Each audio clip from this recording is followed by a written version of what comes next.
Every day, 733 million people go hungry. That's 1 in 11 people worldwide, and that should just never be the case. So I want to show you how it's possible that we're providing one meal for every 20 views on our main channel video, and some of the things that didn't make the final cut. Starting off in Kenya, where we've been before to help with unlimited access to clean water. But this time, we're tackling another problem: food.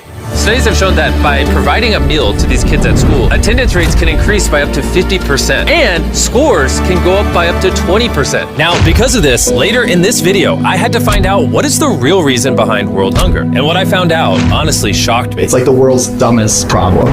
Carol's the principal of multiple schools here. She was saying you can tell when kids are malnourished because when it's like recess, they don't play, they just lay around. That's why when you come to school, you'll find them weak and not energized. When you come during breaks, you'll just find them seated and they don't have the energy to play. And unsurprisingly, after everyone was fed, I noticed a remarkable shift in the mood. Are you enjoying the food? Yes. Kids were laughing, running around, playing with each other. They're chasing it. I don't think any of them have ever seen a drone before. I think I actually created a cult. All right, day number, 3 in Kenya? This is a lower income part. Schools are in worse quality than the ones we were in yesterday. These kids don't get meals here at school, so this is gonna change a lot of these kids' lives. Most of them are getting less than 1,000 calories a day. After this, they will have a consistent source of food at school. They'll learn more, they'll grow more, they'll get sick less. Overall, just be happier, which I think we all agree is what we want for kids. Go ahead. All right, we're at another school, this time with over 500 students. Show all the students. This one has over 500 students. Show them all.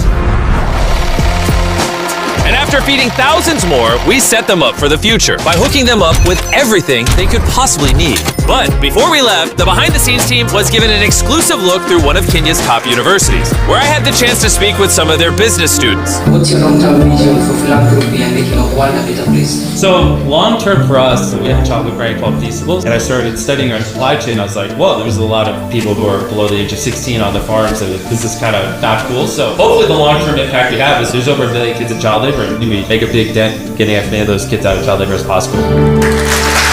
And that's why our next stop is especially important to me. Now we're in Ghana. This is where we source a lot of our cocoa for Feastables. So the school meal programs and stuff we're doing here is a lot more special to me. For me? Thank you. It's honestly amazing that these communities put together ceremonies just like this one as a thank you for providing something they should already have access to, like food. I would like to welcome Jimmy, also known as Mr. Beast. Thank you. Thank you. Like I said, I'm super excited to get this meal program going and some other community development, and excited to meet all of you and work with you. Thank you for having me, and thank you for all the kind words. I appreciate you. So this is our native kente, and they want to wrap you with the kente to show our appreciation. So you are now the sub-chief of this town. Thank you. Are you happy with how that went? Yeah, you're happy. Yeah, I think it went well. Thank you. Celebrations aside, one major thing I wanted to do in Ghana was check out some of the cacao farms. Adult farmers typically earn significantly less than a living wage, and their children are often put to work so that families can survive. We've been working hard at Feastables to pay all the adult farmers a living income reference price so that we can reduce child labor. And I got to see the cacao farms in person and shoot a video to promote this entire mission. You see, Big Chocolate pays their farmers so little that they make less than $1 a day on average. First, we pay 100% of our cacao farmers a living income reference price. Second, 100% of our cocoa is fair trade certified, which is the gold standard of ethical certification. Appreciate you. Appreciate you guys. I'll see you guys tomorrow. There you go. Thank you. Everyone who watches the main channel video might not fully understand the impact, but this is going to keep a lot of kids at school. It's going to lower the dropout rate. It's going to get people off cacao farms, which is what I'm trying to do at Feastables. We just kicked off the school meal program here. Crazy enough, they had 10 kids enrolled because rumors went around that I was starting a meal program. And then since we started a couple of days ago, 11 more have enrolled. So 21 just because of the free meals, which is great because there's 21 extra kids, most of which probably would have been working on cacao farms. They said like 97% of kids here came from cacao farms. And now they're getting well fed and getting an education. Over the past few years, we've done everything we can to give back, like building 100 wells in Africa, 100 houses across the world, and helping 2,000 people walk again. And after 73 philanthropy videos, with the help of you guys, we've spent over $90 million towards these projects. And while that might seem like a lot, there's still a lot more work to be done. And while countries in Africa struggle with a lack of food, in America, there is too much food going to waste. How many people have you fed in your life? At least 3 to 5 million people. Isn't that crazy? It's unbelievable. This is Evan, and for the last 6 years, he's dedicated his life to building Sharing Excess, a nonprofit organization dedicated to reducing food waste and feeding those in need. And they've saved over 118 million pounds of food from going to waste. And it's all possible thanks to volunteers, donations, and this massive warehouse. This building alone is the size of 14 football fields. It has 700,000 square feet of refrigerated warehouse space. I didn't know buildings this big existed. Look how long it is. And this is just one section. There's a ton of these. Since unbelievable amounts of food end up in landfills each year, reducing food waste could literally end world hunger.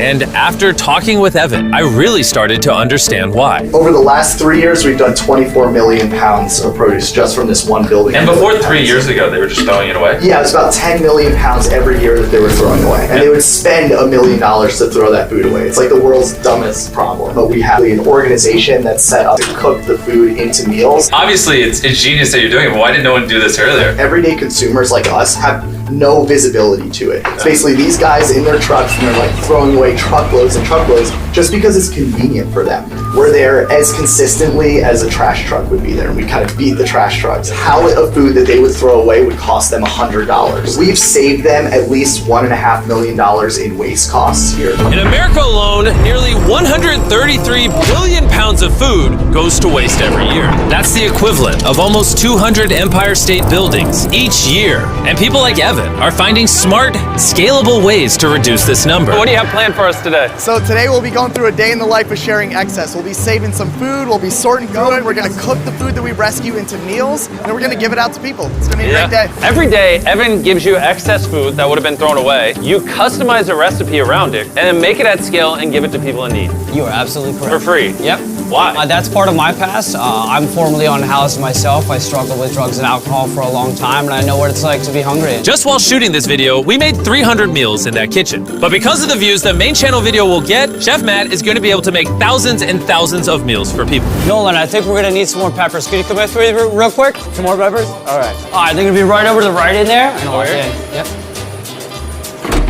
Did you just lock Nolan in the freezer? It depends what you mean by lock. You're my new favorite chef. Is this a lock me in the fridge bit? Is that what's happening? We spent a total of 2 days in Philadelphia prepping, filming, and handing out a ton of food. And once we were done there, we took the operation back to my home state of North Carolina to do a free food drive for the local community. Every car here is getting a box of perishable food, some packs of grapes, some bananas, some meats, lots more vegetables, pre-made meals, things that would have been thrown away, but because of Sharing Excess, isn't. Evan, how does it feel to see all the food you saved go to people who need it? Oh my God, it's like a dream come true. In total, we fed over 7,000 people during the production of this video. However, that number will continue to climb the more you watch the main channel video. So if you haven't already, go watch it. And if you've already seen it, go watch it again and give another meal to someone in need.